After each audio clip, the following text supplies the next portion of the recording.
இன்னைக்கு நமக்கு ஈஸியா ஒரு முருங்கைக்காய் பொரியல் எப்படி பண்ணலாம் அப்படின்னு பார்க்கலாம்.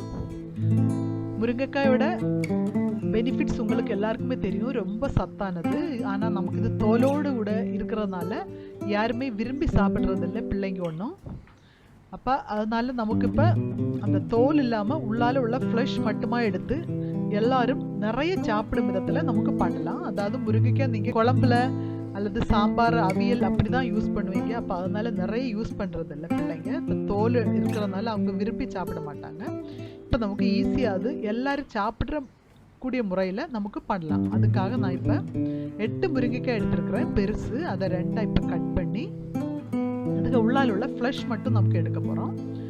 ஒரு ஷார்ப்பான ஸ்பூன் எடுத்து நீங்கள் அதை இப்படியே எடுத்தாச்சுன்னா அது ஈஸியாக வரும் உங்களுக்கு. நான் குக் பண்ணலை, பச்சையாகவே இருக்குது பார்த்தீங்களே.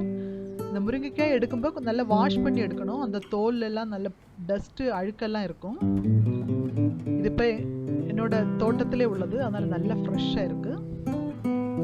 இப்போ தான் சின்ன சின்னதாக சோப் பண்ணுங்க. நீங்கள் இது சோப்பரில் கூட வச்சு பண்ணலாம். அந்த பின்னால் அது ஏதாவது க்ரீன் கலர் தோல் இருந்தாச்சுன்னா அது கூட எடுத்துடுங்க. நீங்கள் இப்போ எல்லாம் நான் சோப் பண்ணி கொண்டு வந்திருக்கேன். நான் 8 பெரிய முருங்கைக்காய் எடுத்திருந்தேன், அதனால் எனக்கு நிறைய கிடச்சிருக்கு. நான் இது கொஞ்சம் மஞ்சளும் உப்பும் போட்டு குக் பண்ண போகிறேன். இது நீங்கள் பேனில் இருந்தால் ஒரு 10 மினிட்ஸ் கொஞ்சோண்டு தண்ணி ஊற்றி, ஒரு 1/4 கப் தண்ணி ஊற்றி ஒரு 10 மினிட்ஸ் குக் பண்ணியாச்சுன்னா உங்களுக்கு நல்ல குக்காய் கிடைக்கும். இப்போ நமக்கு அது எப்படி பண்ணலாம்னு பார்க்கலாம். அதுக்காக ஒரு பேன் எடுத்துருக்கிறேன். அதில் ஆயில் 1 டேபிள் ஸ்பூன் ஆயில் விட்டுருக்கேன். நீங்கள் கோகனட் ஆயில் விடுங்க. கோகனட் ஆயில் விட்டாச்சுன்னா நல்ல ஃப்ளேவர் நல்லா இருக்கும். அதனால தான் நல்ல ஸ்மெல்லும் டேஸ்ட்டும் ரொம்ப நல்லா இருக்கும். அது கோகனட் ஆயில் இல்லைன்னா உங்கள்கிட்ட இருக்கிற ஆயில் விடுங்க. ஆனால் நல்லெண்ணெய் மட்டும் விட வேண்டாம், சன்ஃப்ளவர் ஆயில் விட்டால் போதும். அதில் நான் இப்போ கடுகு, உளுந்தம்பருப்பு, கறிவேப்பிலை அவ்வளோ போட்டிருக்கேன். எல்லாம் வெடித்த பிறகு நமக்கு அதில் ஒரு பெரிய வெங்காயம் எடுத்துருக்குறேன். நான் இப்போ உங்கள்கிட்ட சின்ன வெங்காயம் இருந்தாச்சுன்னா சின்ன வெங்காயம் எடுங்க, அது நல்ல டேஸ்ட்டாக இருக்கும். எனக்கிட்ட சின்ன வெங்காயம் இல்லாததுனால நான் ஒரு பெரிய வெங்காயம் எடுத்துருக்குறேன். 8 பெரிய முருங்கைக்காய் ஆனதுனால நான் ஒரு பெருசாகவே எடுத்துருக்குறேன். அல்லது நீங்கள் 2 மீடியம் சைஸ் வெங்காயம் எடுத்தாலே போதும். அது ஃப்ரை ஆக வேண்டிய தேவையில்லை. லைட்டாக ஒன்று சோட்டான பிறகு ஒரு 1/4 டீஸ்பூன் மஞ்சள் பொடி போட்டுருங்க. நேரமாக நமக்கு முருங்கைக்காயில் உப்பும் மஞ்சள் பொடி போட்டு வேக வச்சுருக்கோம், அதனால் கொஞ்சம் கவனமாக உப்பும் மஞ்சள் பொடி இப்போ போடுங்க, அதிகமாக போட வேண்டாம்.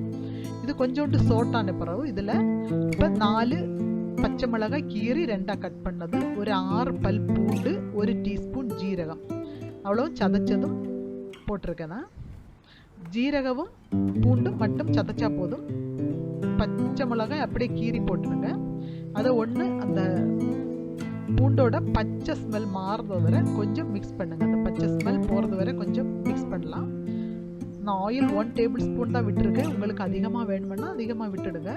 நான் கொஞ்சம் தான் விட்டுருக்கேன். நான் கொஞ்சம் சோட் பண்ணிவிட்டு இப்போ நமக்கு குக் பண்ணி வச்சுருக்கிற முருங்கைக்காய் அதில் போடலாம். நான் அவனில் வச்சு குக் பண்ணேன், அதனால் நான் கொஞ்சோண்டு தண்ணி ஊற்றி ஒரு 5 மினிட்ஸ் வச்சு குக் பண்ணேன். அடைச்சி வச்சு குக் பண்ணேன். இது மாதிரி திங்ஸு அவனில் வைக்கிறதா இருந்தால் அடைச்சி வச்சு குக் பண்ணுங்க. அவன் இல்லாதவங்க பேனில் வச்சே குக் பண்ணிடலாம். நான் சொன்ன நேரமே இப்போ நமக்கு இப்போ மிக்ஸ் பண்ணலாம். நல்லா எல்லா இடம் கலந்து விடுற மாதிரி மிக்ஸ் பண்ணுங்க. இப்போ அதில் தண்ணி இருக்கும். நீங்கள் குக் பண்ணி முடிச்ச பிறகு கொஞ்சோண்டு தண்ணி இருக்கும். அந்த தண்ணி போகிறது வரை அடைச்சி வச்சு திறந்து அப்படி மிக்ஸ் பண்ணி எடுத்தாச்சுன்னா அது உங்களுக்கு கரெக்டாக கிடைக்கும். இப்போ எனக்கு அது ஆயாச்சு, அந்த மசாலா எல்லாம் மிக்ஸ் ஆயாச்சு. இவ்வளோதான் மசாலா.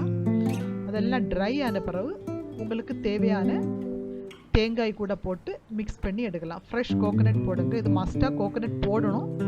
உங்களுக்கு எவ்வளவு தேவையோ அதுலேயே போடுங்க, உங்கள் அளவுக்கு போடுங்க. ஆனால் கோகனட் கொஞ்சம் அதிகமாக போட்டால் ரொம்ப டேஸ்ட்டாக இருக்கும். போட்டு நமக்கு மிக்ஸ் பண்ணி ஃப்ளேம் ஆஃப் பண்ணிவிடுங்க. கோகனட் போட்டு ஃப்ளேம் வேண்டாம், ஆஃப் பண்ணிவிட்டு அது மிக்ஸ் பண்ணி விட்டு ஒரு 5 மினிட் அடைச்சி வச்சாலே போதும். ஒரு 5 மினிட்ஸ் கழிச்சாலே அது செட் ஆகிடும் கரெக்டாக. நீங்கள் உப்பெல்லாம் கரெக்டானு பார்த்து அடைச்சி வைங்க.